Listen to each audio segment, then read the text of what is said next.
Caves were once a big part of people's spiritual beliefs.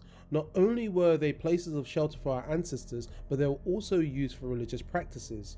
This is the main reason why caves still remain a power source of spirituality.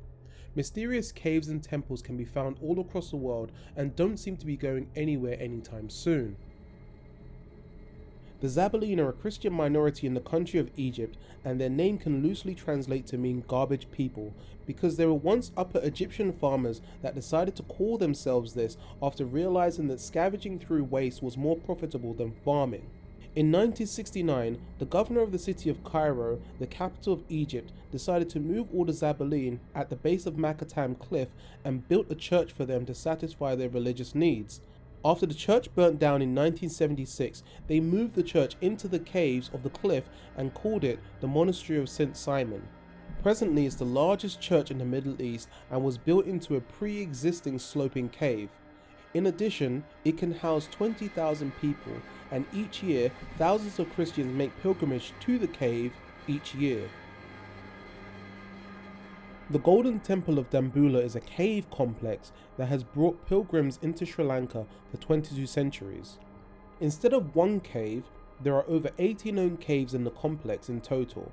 The temple contains 153 statues of Buddha, 3 statues of the Sri Lankan royalty, and 4 statues of gods and goddesses. It's the best preserved cave complex on the island, with the majority of renovations in 1190 and again in the 18th century.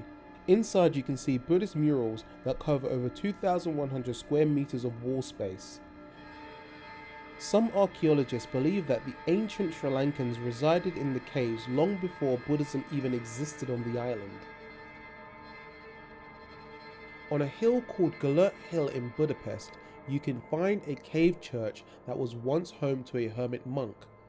The church was born from a bad relationship between the Order of St. Paul and the government in 1951 over accusations of treason by communist leaders.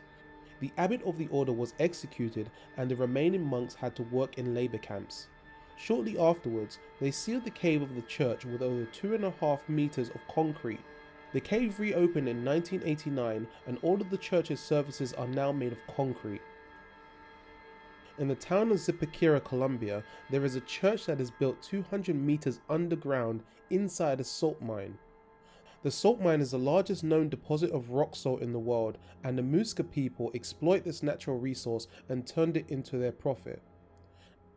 The cathedral inside the salt mine is not that old, however.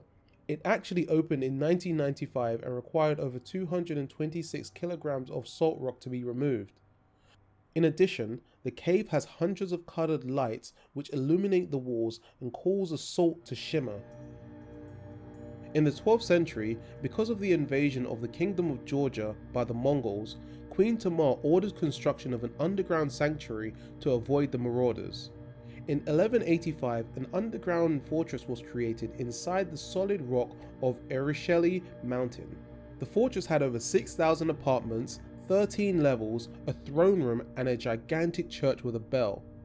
Crops were grown on terraces outside the mountain, and the people who lived inside fetched spring water from the tunnels inside the structure.